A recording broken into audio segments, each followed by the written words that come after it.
भाई हो इज्जत करत। हम इज्जत ना नु कराबे मार के मरले बड़ा मार के कपड़ा फोड़ देबे लाल कर देबे। हां हां मर्डर हो कोर्ट कचहरी हो जाई कोर्ट कचहरी अते जे थाना पुलिस हो जाई आ जाई तो नहीं खा जा हमारा। हां गाजर का बोला तला ना गाजर खा कोताहू बोली ना। हां लगब भाग गे पोछटा उठाई। अरे तू अपन देख ना हमनी के काम करत करत करत हालत खराब भइल बा। एगो हौ आइल बड़न हार आज 8 महीना से बैठ के खाता वाले के काम धंधा करे के कोनो थू नहीं छै। ई जाके तन चलती हसुआ लेके तू इने ढूंढ ले बड़ा भैया। आय हम कम तक खराब लागी वो जिलम फोन करत रही त कहत रही कि ना ऐसा ना होई हन। आज तारा अखिया के सोझे बावा ना के देख कैसन ढूंढ ले बड़ा। अरे तब अरे ढूंढले त रही बढ़ी है ओ भाई त बड़ा लक्षण लूपू तक ठीक रहे। हम का यानी कि 8 महीने से पड़ रही खा खा के तब वो खाए के 1-2 टाइम ना 5 हाली खाना खाता हम देखनी नु। ओ जो ये हलिया रहे गांव घर ले जो पैसा कड़ी घट दे जाके 100 रुपया 200 रुपया मांग मांग लई हन। आ जब कपड़ा फोड़ ले त कहत मन कि चल चल चल ते जी हम लिया के आइने जी ये हाल तुम का करियो। ई कर्जा लेके ही जाई बा तो हरा के लगा त जा पूछा बस भैया केकरा कपार को जी कितना कर्जा बाटे लाज लागत रहे हमरा गली में निकले में कि हम इनकर मेहरानू आनी हमरा आदमी टोकत रहे कि पैसा बना देबू। घबड़ो मत का हुआ जिंदगी बर्बाद हो गेल हमार। ओकरा के त ऊ कर्मठ बना देब नु बच्चियो ओकरा के ऊ कर्मठ बना दे कि पूरा जिला जवार देखी कितना काम हो। घबड़ो मत तू मत घबरा भैया गांव घर के आदमी रोज दूध थप्पड़ मार के आ दू चटा थूक के जासन तब इनकर कोनो फर्क ना पड़ला तान के सुता रहलन कि हां हम बड़ा का एथी हनी। अब ओइसन आदमी के मारे पीटे से सुधरी रे आय मारे पीटे वाला जात हो बेचारा ओकरा के देख ले कैसे हम सुधारत हन। कहां बा सुतल बा तू का उनकर कामे का बाटे खइले न सुतल बावन। ठीक बा तो हम जातनी मुलाकात कर। अरे जा जब तारा का पारे पड़बा त बुझा गइल हम इतना दिन से ढो दिन हमरा नहीं के बुझात ना बोलो त कहत रहने कि ना फोन पर ना बचिए निमन बावन हौसन बावन हमारे बतिया त बाउर लागत रहे। बताव एगो हम त आके जी रहते रही अब आके हमर मरदो ए जे बस गइलन ठीके बाटे जौन होता तवन ठीके होताटे। देखो तनी हमारा पटीदारी में कितना दिन यहाँ की यहाँ रहतानी। ये बैठ के प्रार्थना करताड़ी ऊपर वाला से इष्ट से मांगताड़ी केन काक भर खा ताड़ी हुरा ताड़ी एक जना सुतल बा। धन्य हो विधाता धन्य हो।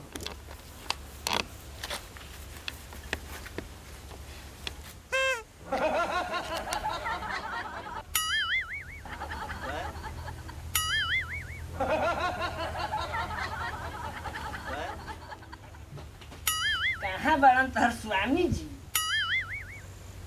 भैया ई कैसे कहत रहा तोहार स्वामी जी तोहर तार त पाउन जी लगी हन।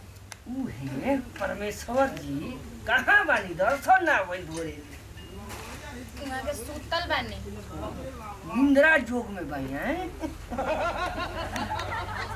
ओरा के त खियावते बानी ओकरो ठीका लेके हम बैठल बानी खियावे के। अब तू ही बताओ भैया हम वहाँ के बाटल थोड़े नहीं खिन जाए। वाह शुद्ध विचार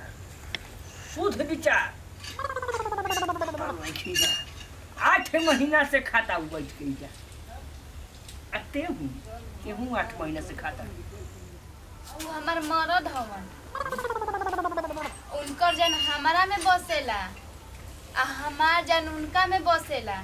तू हमरा से दूर कैसे रह सकेलन। ऐसे जैसे तू हमारा के खियावा तड़ा भैया औसे तू उनको के खियावा। राधा कृष्ण के साक्षात जोड़ी बना ना भैया कृष्णा और रुक्मणी के जोड़ी बा। अरे भाई वाह तुम करे के जगईबू परम दर्शन के सौभाग्य हमरा के दिवईबू। भैया वो हमार मरद हवन हमरा से ई पाप ना होई कि हम उनका के जाके जगाई कोनो काम करे के कहीं चाहे और कोनो बात कहीं।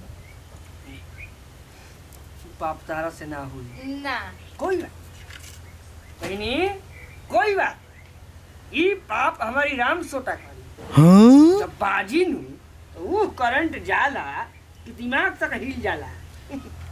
देखो भैया जो मुंह से बोला तब मुंह से बोला कबो हाथ उठावे के बारे में सोचबो मत करी हो। हाँ। हाँ नो ठीक बा, उनकरा को हम जाते ही जगह में अब फिर देखी हो कैसे उ माने सरपट काम करता हूँ। ठीक बा, जा तोरा तो तनी कमे बोली है ना तो भाग जीवन पिए खातिर खोजते रह जी। उनकरा पीछे पड़ता है। नो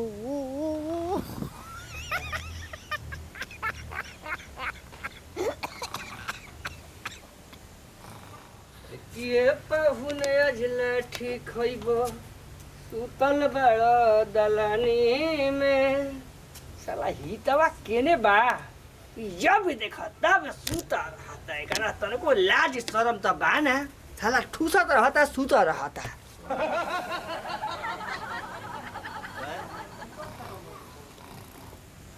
नो देखा ही तो घोड़ा बेच के सुतल का टेंशन बन गया। ससुर के खाता मारता खराटा। पहुना पहुना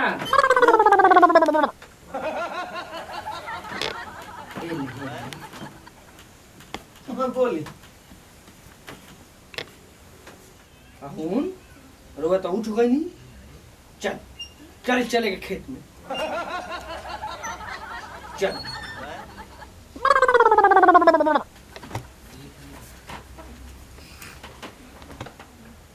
बढ़ी तनी अरे टिकी मत चली, बहुत काम बा। पाहुन के कैसे सेवा कइल जाला युवा को हम बताओ त चली त।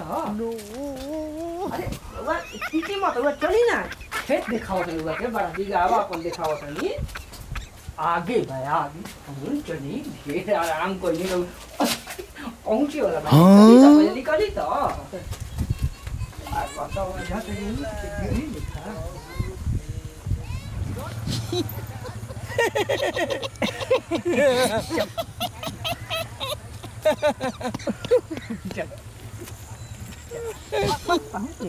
चली सत्कार अब राजम बढ़िया रे कर हम जाई हुआ पाहु आज हित में ताई के चली उन्हीं से बड़ा गुल रखे बैठा दिल बलसन गाड़ी एक खरियान एक बार के छिल फिर दोबारा छिले के पड़ता।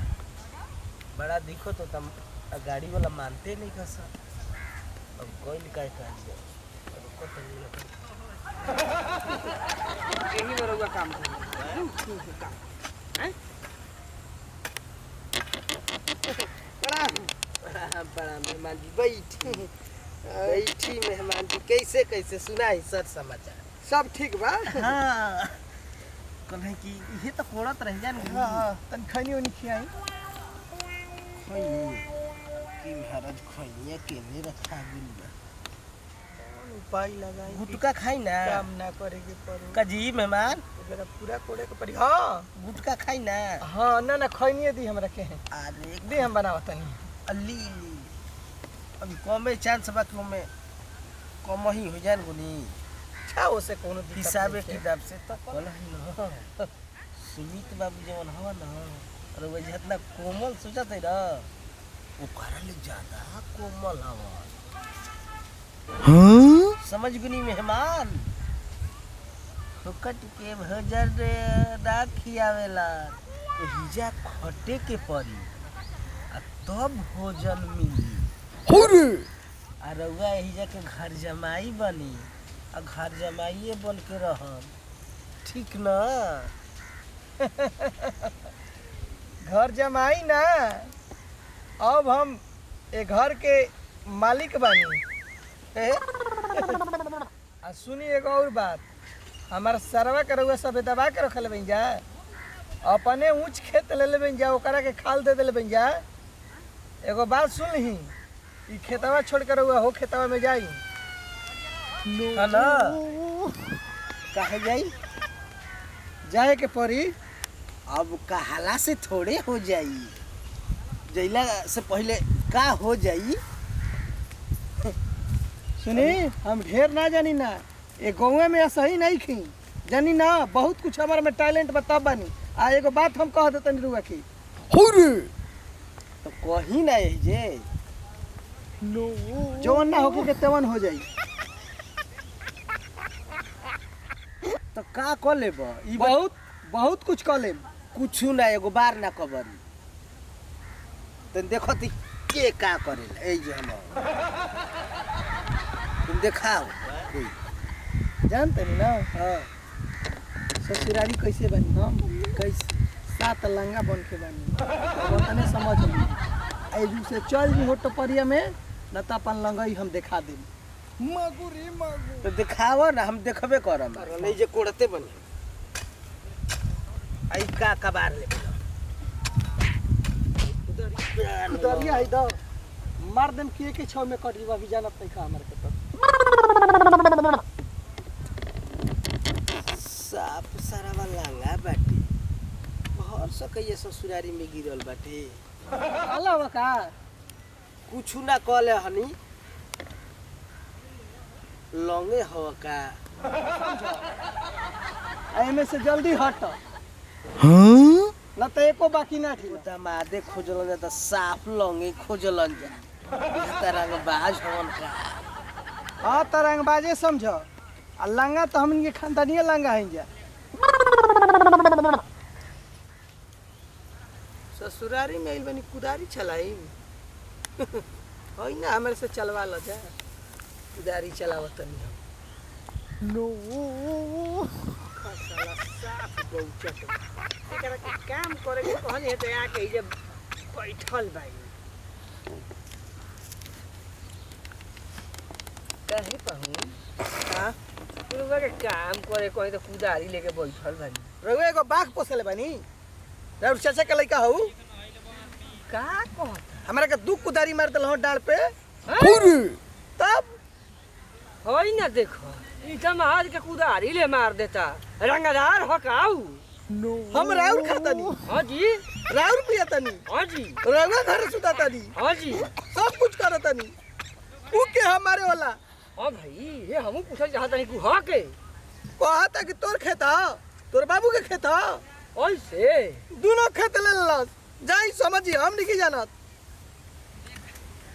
आज सरब के मार के मुंह में का दांत ना निकाल देनी तो हमारा नाम तो रुआ जानते हो कपार ना मारब रउआ मरबे करब हमरा गांव में रही तो हम 10 कट्ठा बेच के खेत कैसे लड़ जैती हम बिना बेचले हम करला कैसे लड़े के बाबा हां तो जाई लड़ी अच्छा मैं उनका हिम्मत हो गई आजा ना एकदम तोरा के दामाद से हम काम करवा ले मत हर दामाद काम कर दी बाबू हमर पढ़ाइले बवन लंगे हनी त कहानी बढ़िया लंगा हनी मागू रे मागू ऐसे हित नता होखेलन आ ओहू में सरवा पाहुन लागी एकरा लाज शरम तो रखियो नहीं खेला गन कतनो है तो हम चाचा के न लइका हनी का हो हम पर दामदा के भेजन यहाँ काम करे खातिर तो करे के मारी के भगा दे रहो तो का भई का भई वो दामाद के मार देलो कहत का भइल मरले ना हनी ओकरा के गाड़ देवे के मन करत है गाड़ देबो तब काम छी तू गाड़ देबो त और के हमरा जियते का कबार ले ताहरो के हम गाड़ देब अरे ढेर जना आइला ना गोइला अरे चुप रह। कम उठोई अब कहत रही हम गमछा गमछी मत छुओ तू हाँ। भाई हम भाई ये करो हो हां त का करबो नहीं तो अभी थपिया दाब के मुआ देबो हां कहबे करत मारा में मार रही खाई रही बोल बता ढेर बोल त अभी टूर त मुंह ततवा तुर दे अभी मुंह फोड़ दे भाई देखा भाई दामाद के मारता हो तू मानी हो अरे भाई मन दामाद के मारे वाला मार के बोका छुड़ा दे तारा में ही तो घर दमाद हम तो दमाद ले खाना रहियो ना तो मरइबे करिहन भाई ना हव ठीक ना आ तनी होश ले बोल ते तरका थी को बतला ये तरीका ताकत तू ही हम देखे ला ताकल ना हां हैं ई देखो दामाद पर हमारा हाथ उठाओ तो दामाद पर भाई बन बड़ा का इंजीनियर आ लाट का लाप उठू गुरई लाट मुंह तूर दबला तवाले हां उठी तो हाल है जा उठा खा नहीं गए बा भाई बड़ा खा के हाथी लेके तका जनता के पहलवान होई तार लेके उठाई के पटक दो अरे जा। रोज मुंह तो देबो पाटे में तू हग देबो भाई हो इज्जत करता हम इज्जत ना नु करबे हाँ, ना दामाद कर। के मरले बड़ा हाँ। मार के कपड़ा फोड़ देबा लाल कर देबे हां हाँ तो हाँ। मर्डर हो जाए हो जाए दो हो जाए दो बारह बिया के कि छोट देना अरे कोर्ट कचहरी हो जाए कोर्ट कचहरी अते जे थाना पुलिस हो जाई आ जाए दो नहीं खा हमारा हां लगबा भागी तू भागे लगबो तू हमारा के मत देखो हम भागे वाला ना हई गाजर का जर बोला तला ना बाजार खो कहू बोली ना हम हाँ लगबा भागे पोछटा उठाई अरे के। तू अपन देखो ना चल तो दामाद के मारता रहो अभी मरले है ना ओकरा के फूक देले रहा सहारा के फूक दे हम या हाथ कम दे तू है जहां है चल पे देखो कम जा, अभी देखो ये लजर तू मत टेलो अभी देख लाठी ऐसे बा का कर लठी यार ये का करी का करी लठी का करी लठी करी